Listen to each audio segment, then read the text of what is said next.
You're listening to the Shared Security Podcast with Tom Eston and Scott Wright, exploring the trust you put in people, apps, and technology.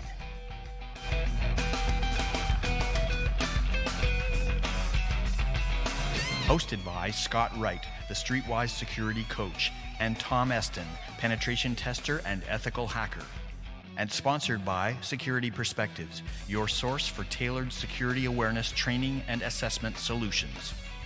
We bring you stories, advice, and tips to help you make better risk decisions because nobody else can make them for you. Episode 61 for February 15th, 2017.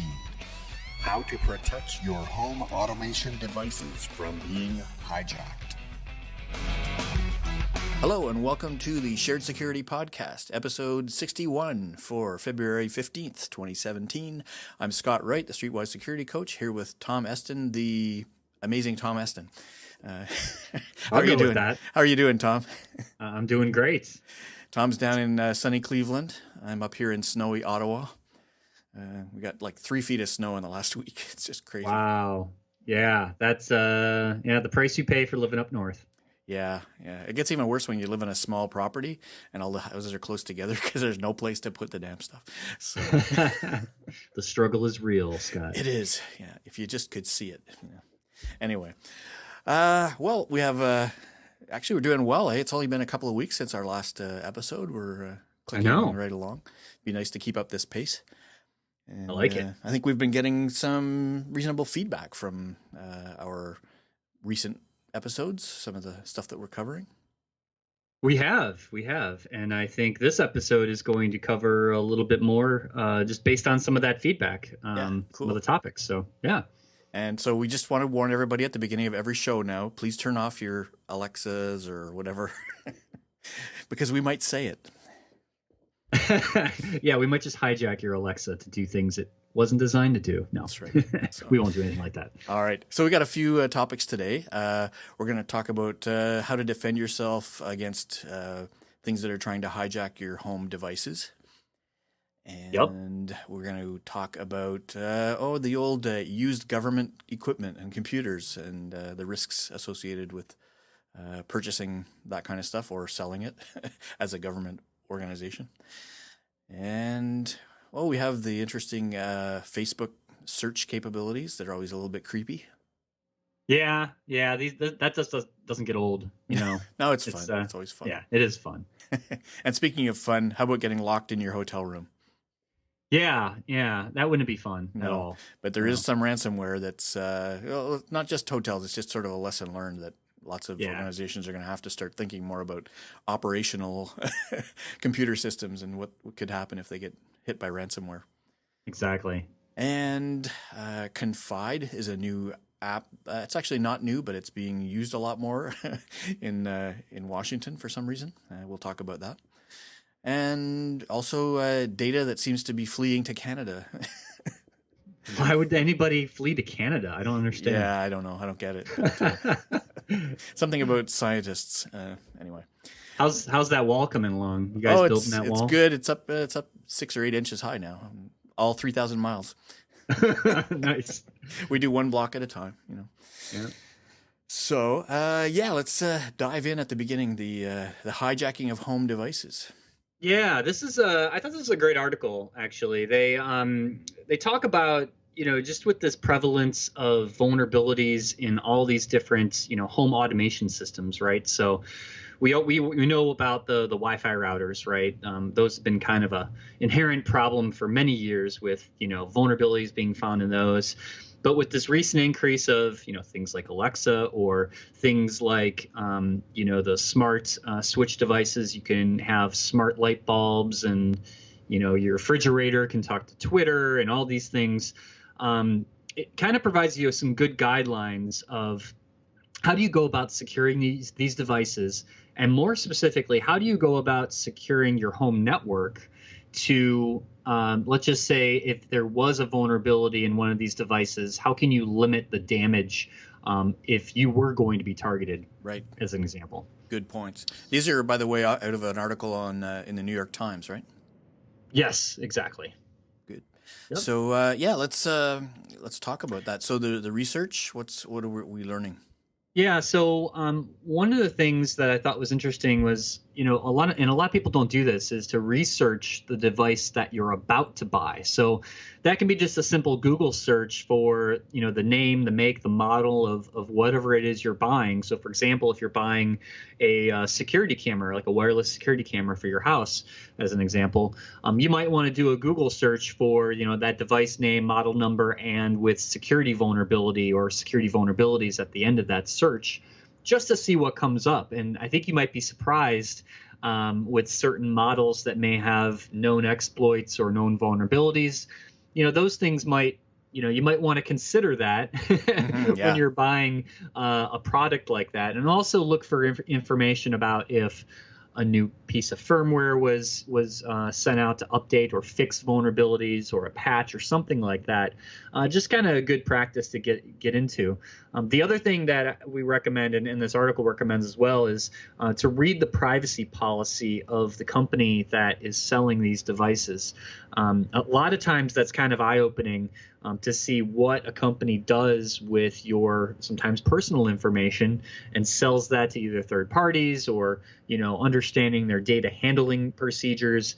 It's just good to know so you can kind of make your own decision if this is really a device that you want to purchase.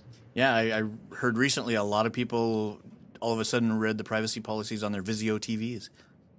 Yeah, that is. I think we talked about that on the podcast last year. And there was a class action lawsuit, and apparently Vizio is going to have to pay out a lot of money because they didn't properly disclose that. So So definitely check the privacy policies. Although it's not a guarantee, because a lot of them say we may change this policy at any time without telling you, but it's still a good indication of at least how responsible they are trying to be.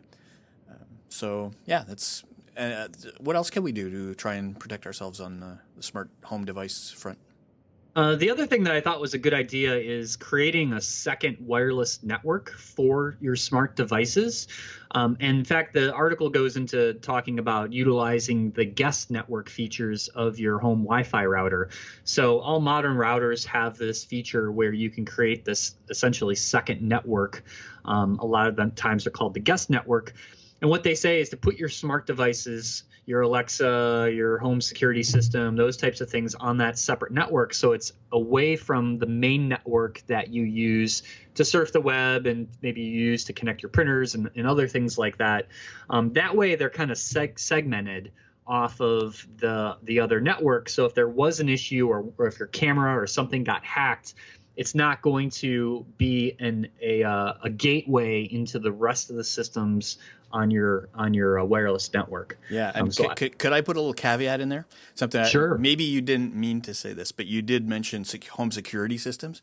I'm not sure that if you have a home security system, depending on what it's controlling, if you want it to be on that exposed or more vulnerable That's a good point. segment. So just to let people know, first of all, we probably at this point in the evolution of smart devices don't recommend having home security systems connected to all your smart devices, but I think it's if you're going to, it's definitely something worth having on a protected network rather than living amongst all these IoT devices. But there are many different devices, right? I mean, lights, and actually, it brings to mind an article or a story I just heard today from Security Now, where a university got hit with a botnet infection that infected all of their IoT devices, and they happened to have them all on a separate network segment, and it included things like soda machines, which I thought was kind of interesting. Lots of soda machines on this network got hit, and so they, to make a long story short, it was very helpful that they had all these things segmented on a different part of the network so they could isolate it to debug and fix the problem. Yep. So great points. And and a reason I mentioned security systems is because a lot of these, you can just go to Costco now these days and buy these security systems that are all wireless, and they all connect into a wireless network. So, in some cases there may be options to maybe create a third network, right, where you're even more segmented. But Definitely good advice, and highly recommend doing that as well. The other piece of this in regards to Wi-Fi is, and we've mentioned this in the podcast before, but a strong passcode, using WPA2 encryption, making sure that someone can't just guess your Wi-Fi password to get on your network. They had mentioned also, not advertising your network, to the world. That's one thing if you want to keep away nosy neighbors, but, someone that is scanning and looking for wireless networks, they can still find your network. It's not really hidden. If they sniff the wireless packets, they'll see them.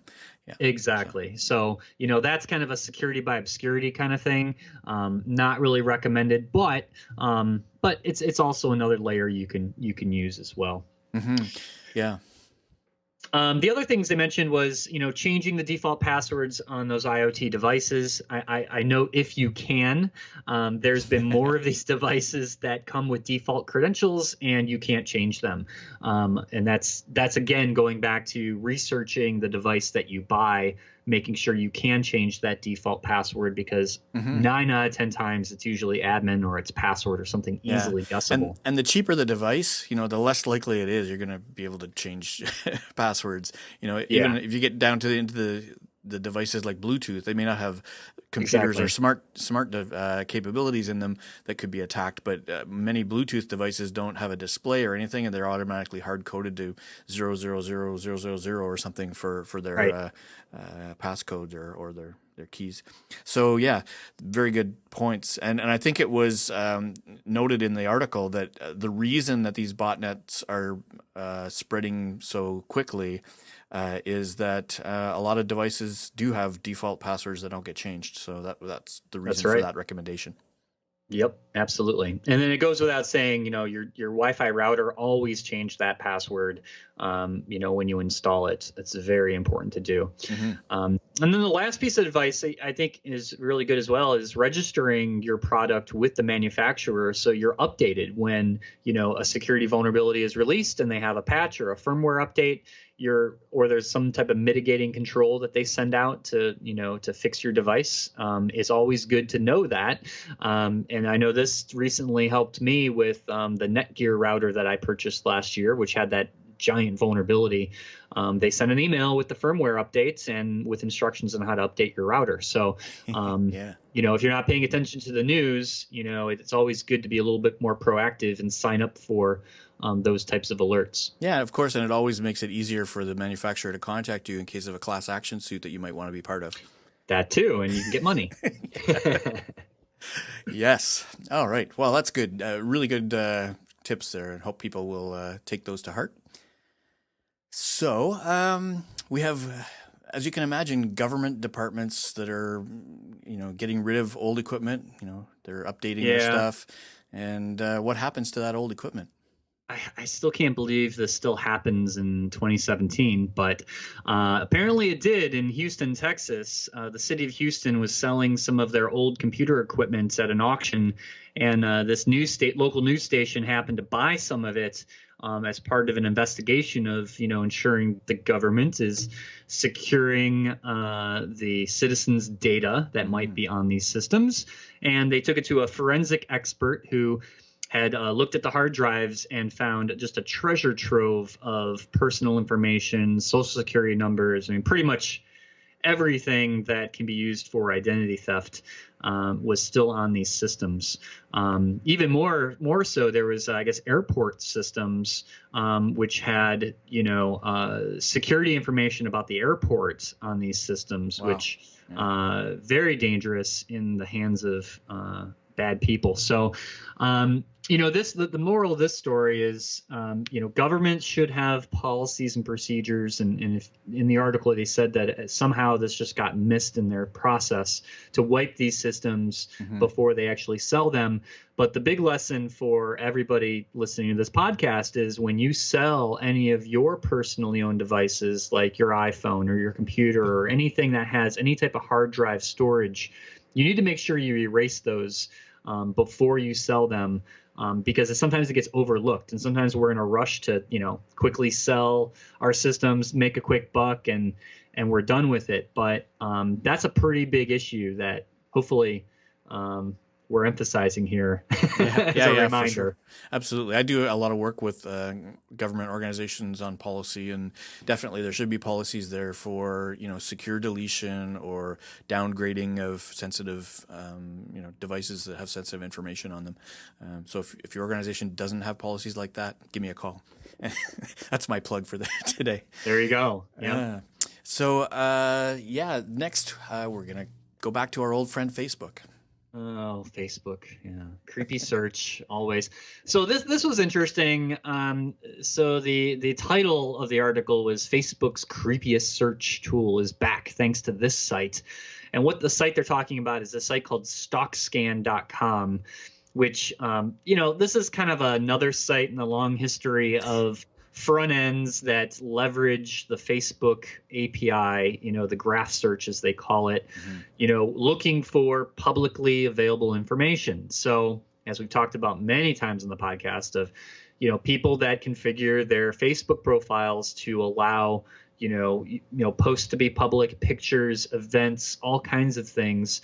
And sometimes they don't realize that they have changed these settings. They make it easy for somebody to search for this information. So it's not bypassing any type of, there's no vulnerability in Facebook or anything like that. It's just leveraging the search capability that's already built into Facebook in kind of this nice little front end, which I kind of had some problems using it. It wasn't very user friendly, but it did work. And I was able to search for, things that I posted or things that my friends had posted publicly. And I wasn't that surprised, but if you use this tool, maybe you might be surprised searching for your own information. There may be some surprising things. And if so, you can easily go into Facebook and change those privacy settings. In fact, they've made it so granular that if there's like a post that you made like 5 years ago and you don't want it public anymore, you could actually go in and change that specific post to friends only or only you, or just delete it. So it's actually a useful tool from that point. It is. I think it's useful in some ways because the Facebook search capability is very complex. And that's what it kind of does. It kind of opens your eyes to the power that you can have using Facebook search. Nice. Interesting. Yeah. So just check your privacy settings. We've talked about that. I used to have that privacy and security guide I used to maintain for many years, which is now outdated, but there's plenty of references out there on the internet if you're interested in more in that. Yeah. So those are always fun tools to try out. Yeah. Speaking of fun, so how have hackers, hacked in a hotel with some ransomware? Yeah, so this is kind of an interesting. The story came out, I don't know, a month or so ago, I think, but It was it's a hotel in, I don't know, Austria or Switzerland or somewhere in Europe, and they've been hit with ransomware, or at least hacked multiple times, I guess, and this particular time all the hotel guests got inconvenienced by at least being locked out of the room. The article said initially they were locked in their rooms, some people. I can't really imagine how that can be. I think I saw a retraction or some correction somewhere that said people weren't really locked in their rooms. But it's just one of those things, I think, that highlights the importance from a business point of view of your operational computer systems. If think about what the worst is that could happen. It's not just data loss, right? It's your ability to access things like door locks and other things that are critical to your business actually running, or at least critical to your customers' satisfaction, say. So it's a good reminder for that kind of thing. Yeah, and I think I read another article about it that it adds validity to, going back to the old, method of, key cards and physical keys, right? Like real keys, yeah. Yeah. The real keys with the big honking lead weight attached to them, and you turn them in at the front desk. Yeah. So. Yeah, I was also fascinated that the attackers were using Bitcoin for the ransom, so they could be more anonymous when sending money, which is now very popular with all of this ransomware. not just in this attack, but on computer systems and things. They usually request Bitcoin, so the financial transactions can't be traced by law enforcement. So what were they using in this case? It was Bitcoin. If they okay. were requesting 1,500 euros, which isn't a lot of money. Yeah.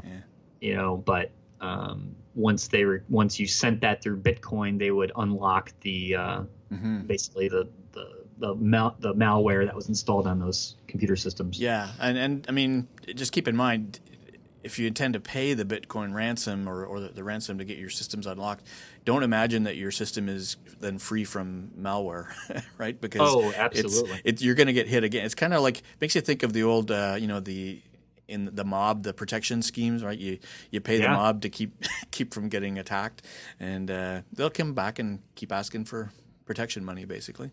Of course. Eventually. Well, I mean, it's all evolving, right? There are new versions of ransomware that actually steal the data first and then lock up your data so that they can exploit it while you're trying to figure out how to get back in business.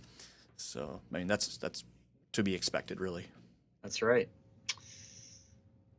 Yeah. So, actually, I just wanted to talk for a minute about an app that I saw mentioned. I think I saw it on Twitter, but an app called Confide, which is being used now, I guess, by a lot of, they say Republicans, but I mean, I imagine a lot of politicians and anybody else.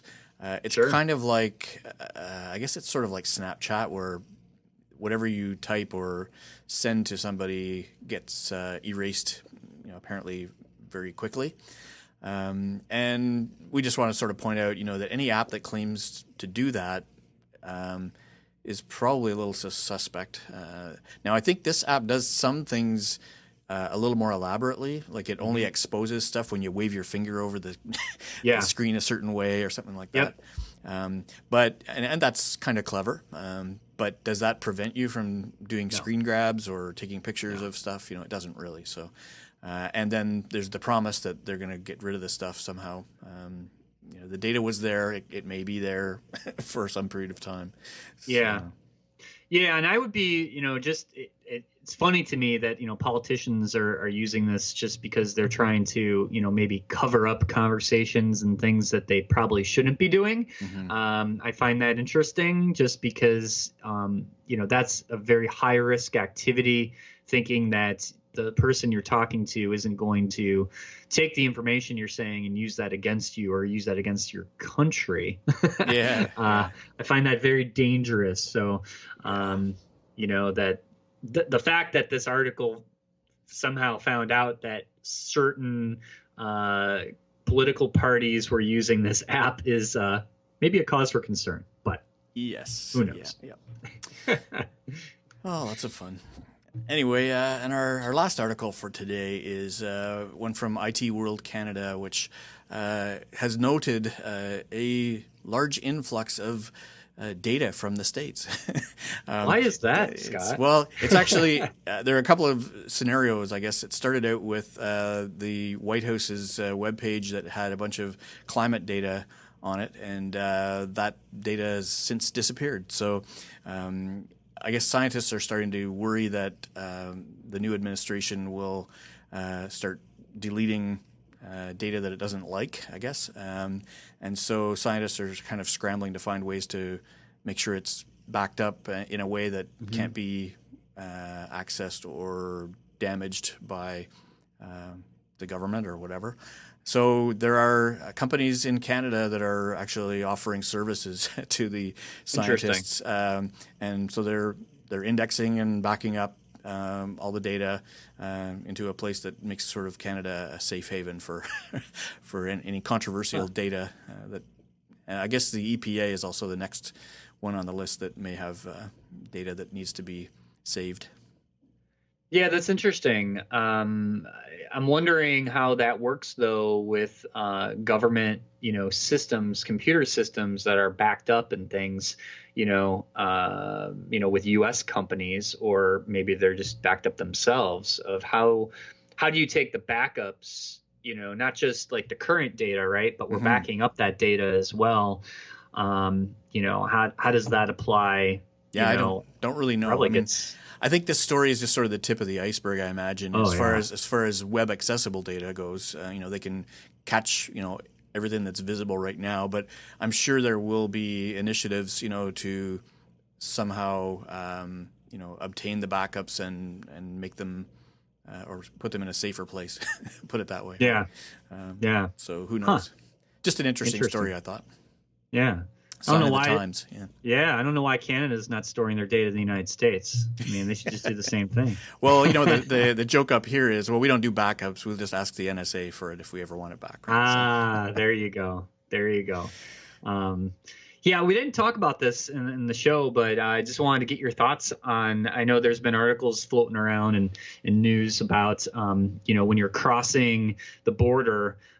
Specifically the Canadian border, if you're a U.S. citizen, say you're vacationing and you're coming back, and apparently there's some concern that, you're being asked for your social media passwords. Yes. I don't know. Get interested in your thoughts on that. Well, yeah, I mean, it sounds crazy to me, right? I mean, How do they know it's your only or your real social media account? I mean, my guess is the intent maybe is just to see if you're a, obvious threat, right? I mean, they really shouldn't need your password. No. Right? If you're that wacky, you're probably making everything public, right? I mean, your Twitter account or your public posts on Facebook are probably enough to tell them whether or not you're a. But I mean, if they suspect that you're a subversive person who's trying to communicate with others via Facebook, I think that would make you pretty dumb anyway. But I don't know what the point of it all is. It's puzzling and troubling, but it does sort of raise a whole bunch of other border kinds of questions. Right. Actually, a year or so ago, I read an article that said for Canadians traveling to the U.S., if you are asked the question, "Have you ever smoked marijuana?" don't say yes, because they can literally deny you access if you say you ever have. Yeah. So that sounded kind of startling, but this is a legal opinion, basically saying whether you've done it or not, just say no. Just say no to the border office. That's crazy. And I know I've done enough research to know that, the border security, both on either side, right, Canadian or U.S., they could just say, no, you're not coming in, and really not even give you a reason. Mm-hmm. So it's kind of at their discretion. So they actually have, for some reason, laws, because it's right on the border, are very, I don't want to say loose, but the border control person has a lot more freedom than you think. Because a lot of times you say, well, I'm not giving my social media password. That's like against my, you're violating my personal rights. Yeah. Well, technically, you really don't have that many rights when you're right at the border of two countries. So legally, which I thought was fascinating. Oh, yeah. I mean, it's funny being so close to the border. We have, all kinds of friends and relatives and associates who have stories of crossing the border, and it's always interesting. But that goes beyond the scope of our podcast. That's right. And we don't really want to get into trouble. So exactly. Yep. Wasn't us. Nope. All right. Well, I guess that wraps it up for this episode. I think covered some good stuff. And I don't know what's coming in the next 2 weeks, but I'm sure it will be interesting too. That's right. And we'll be talking about it on the podcast. Yes, we will. So for now, I guess feedback is always welcome. And we have an email, feedback@sharedsecurity.net. And we have a Facebook page, the Shared Security Podcast, easy to find. And what else do we do? Twitter, Shared Sec on Twitter. And then if you're listening to the podcast, obviously iTunes, we're also in Google Play, we're on Stitcher, and we're also on TuneIn. So you have your choice of how to listen. We are covered. You can't get away from us. You cannot. And with that, I think we will sign off and wish everybody a good period between now and the next podcast. So all that to say, have a great one. Thanks, everyone. Thanks a lot. Bye-bye.